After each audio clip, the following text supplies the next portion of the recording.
umutwe w'aya majambo uravuga ngo uhari.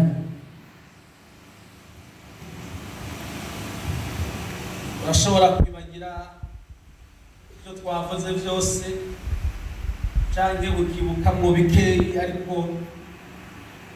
iyi teme ntuyibagire, ivuga ngo guharira. Ushize nigisha hano, nigishije ku kintu kijyanye no gutanga. Ndavuga ko gutanga ari kimwe mu bigize umutima w'Imana, cyangwa ari ingeso y'Imana ubwayo. Ndababwira yuko Imana yabanje gutanga imbere yuko dutanga, kugeza naho itanga umwana wayo w'ikinege, kugira ngo umuntu wese amwizera atapfa rubi, ariko abone ubugingo buhoraho. Ayo majambo twarayavuganye ko ndayigisha,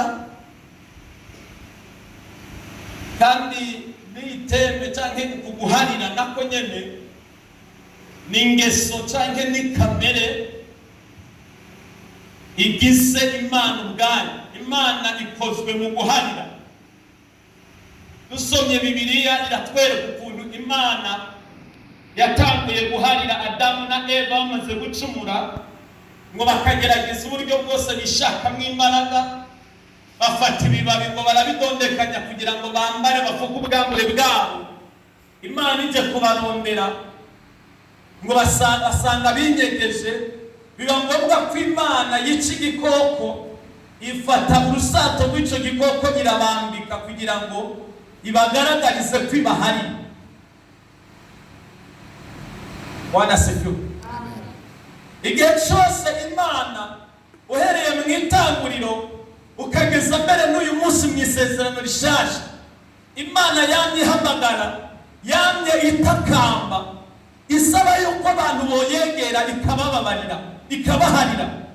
Turabona na Yesaya igice cya mbere uhereye ku murongo wa 18, ahantu uravugishwa, harahamagara Abisirayeli, arababwira ngo yemwe Abisirayeli, nimuze twitature ni kuhoraho Imana agize. Harabwira ngo n'ubwo ibyaha byanyu byotukura tukutuku, ngo Imana izovyeza vyere nka sheregi, ngo kandi nubwo byosa n'agahama, ngo Imana izovyeza vyere nk'ubwoya bw'intama y'umweru. Bisobanura ko Imana igihe cyose ihamagarira abantu yuko boyegera ikabababarira. Kandi n'icyatumye itanga Yesu kugira ngo aze mu isi, kwari kugira ngo Yesu aze muri misiyo yo guharira umwana w'umuntu. Na Yesu bwiwe agize no guharira. Uyu mutima wo guharira uri muri Kristo, ugizwe na Kristo. Nicyo gituma atawugije cyane n'abafarisayo, kuko abafarisayo bari abantu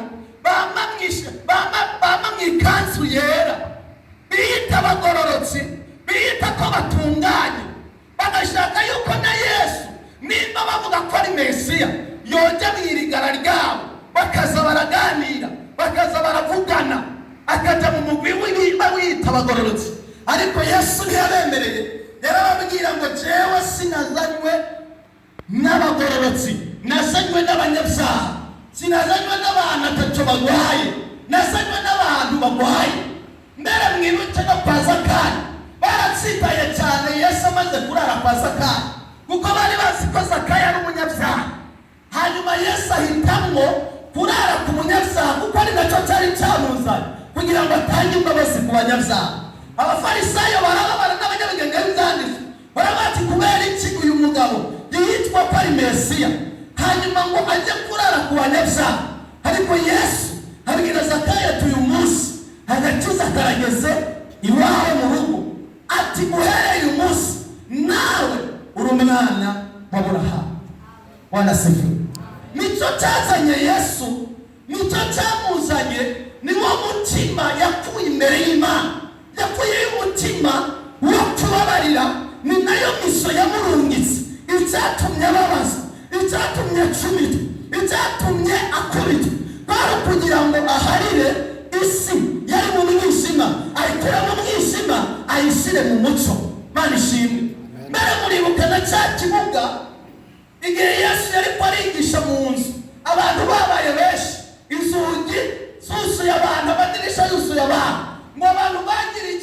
ikimuga ngo bagishyira ku nderuzo ngo bakijyana aho umwami Yesu ari.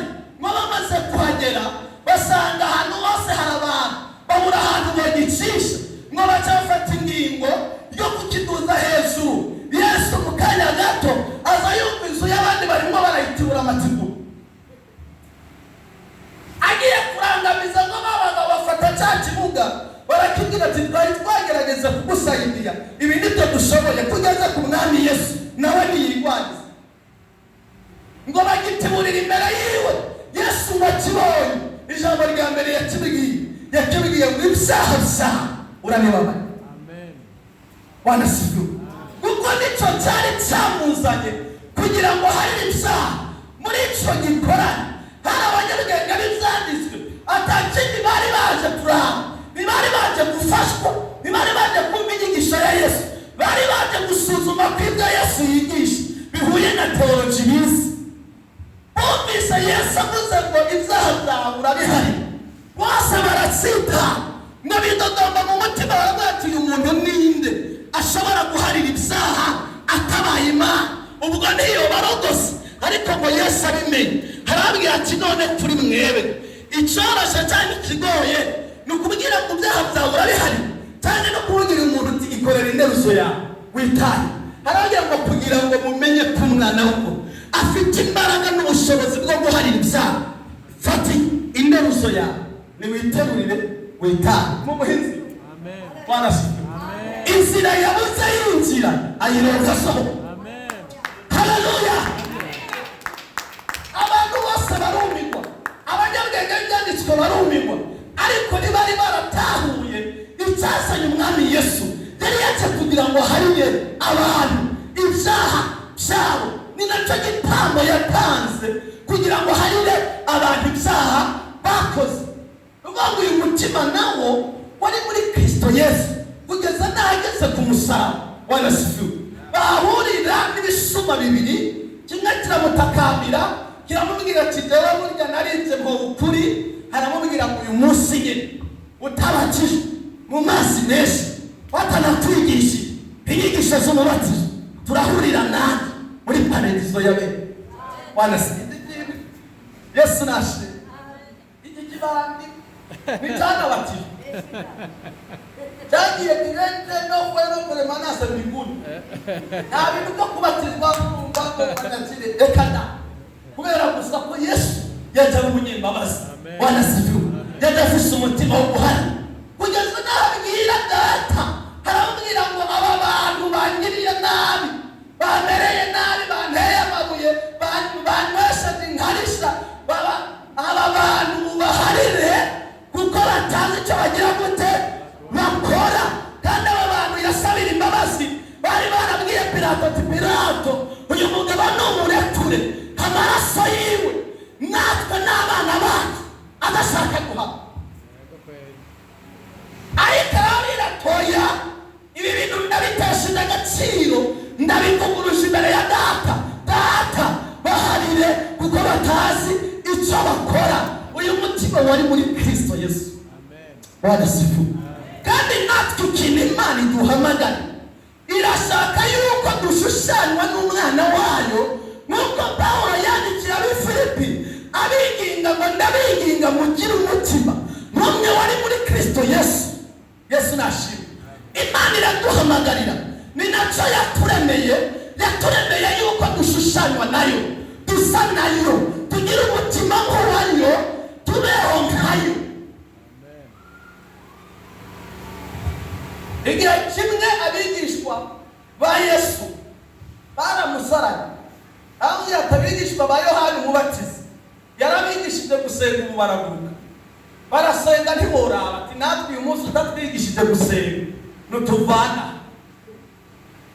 turabona natwe kuza guhamagara Imana ibintu bikegera. Kuko abigishwa ba Yohana barasenga tugatamarirwa ndetse baranisondesha, ariko baramwinga ati natwe duforome mu gusenga. Wanasifu. Atereka amaforo, arabwira ati nimwase hari ibintu bitatu mukora. Icyambere mushima Imana, muvuge muti data wa twese uri mu ijuru, izina ryawe nirigubahwe, ubwami bwawe nibuze, ibyo ushaka bibe ku isi nk'uko biba mu ijuru. Chaka musabe ibyo kurya bibakwiye umunsi wanasifu. Cya gatatu musabe Imana ibahebera imyenda mwakoze nk'uko namwe muyihebera ababagiriye nabi. Cya gatatu muyisabe ibarinde kugwa mu mosha mari. Nayo masengesho y'abigisha Yesu nashimye. Ariko abantu nagomba kubabwira yuko Yesu nawe guhamagarira guharira abandi nk'uko uwo mutima nawe wari muri we kandi uri no muri Data. Nahantu yavuze ngo muyisabe ibaharire imyenda yanyu nk'uko namwe muharira ababagiriye nabi. Mu yandi magambo natwe yadusaze yaduhamagariye kugira umutima wo guharira abandi nk'uko Imana nayo ibikora ikaduharira. Bwana sifa. Ngicyo ikintu Imana iduhamagarira, kandi iki kintu kiraba umuntu wese guhera kuri muto ukageza kuri munini. Iki kintu cyo guharira kiraraba umuntu uwo ari we wese mu rwego rwose wowe ugezemo cyangwa noba ngezemo. Iki kintu kiraturaba twese. Yesu nashimye. Murazi muri ubu buzima duhura n'ibintu byinshi, tubona byinshi, twumva byinshi, tubwirwa byinshi. Wanasifu. Twumva byinshi, tugendera henshi, tubona byinshi, n'ibintu byinshi duhura nabyo muri ubu buzima mw'isi. Kandi bimwe biratubabaza, ibindi nabyo bikatunezeza. Muri ibyo bitubabaza hanini harimo uruhara rw'umuntu. Amina. Hanini muri ibyo bikubabaza cyangwa bimbabaza harimo uruhara rw'umuntu. Umuntu ari mu ruhara rudasanzwe rwo kubabaza undi muntu. Ndabizi neza yuko dushobora kuba twicaye aha hari abantu bababaye kandi batababajwe n'ikintu, bababajwe n'abandi bantu. Umuntu arababaza undi muntu akabigiramo uruhara kugira ngo undi muntu ababare. Twabwiwe byinshi biratubabaza, twumva byinshi biratubabaza. Hari abatubesheye, hari n'abatubeshe, nabyo biratubabaza. Hari abaduhebye, hari abadutaye, hari abatadufashije, hari n'abadusezeraniye. Ibintu bibabisohora bituma imitima yacu ibabara, igira agahinda mu buzima bwacu. Kandi mbibutsa yuko uko umuntu ushobora kumutera ibuye agakomereka mu mubiri, niko n'umutima w'umuntu ukomereka.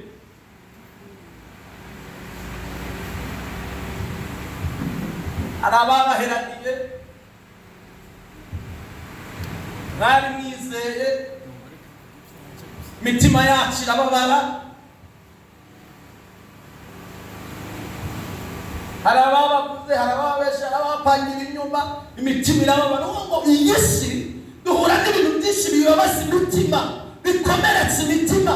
Ugasanga imitima yacu irimo ibiguma byinshi, kubera ko ku mubiri iyo umuntu akomeretse urabona ikiguma, urabona igikomere, ariko mu mutima biragoye.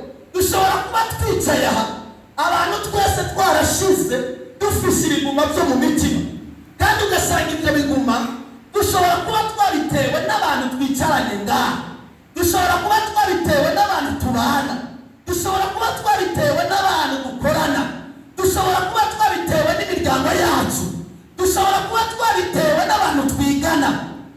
Mbega urashobora kuba wanabitewe n'umugabo, cyangwa ukabiterwa n'umwana, cyangwa ukabiterwa n'umugore. Ibyo byose birashoboka. Ugasanga twicaye aha dufise ibikomere, kandi ibikomere byinshi umuntu adashobora kubonesha amaso, ariko ugasanga abantu twarashize dufise agahinda, dufise umubabaro, turababara.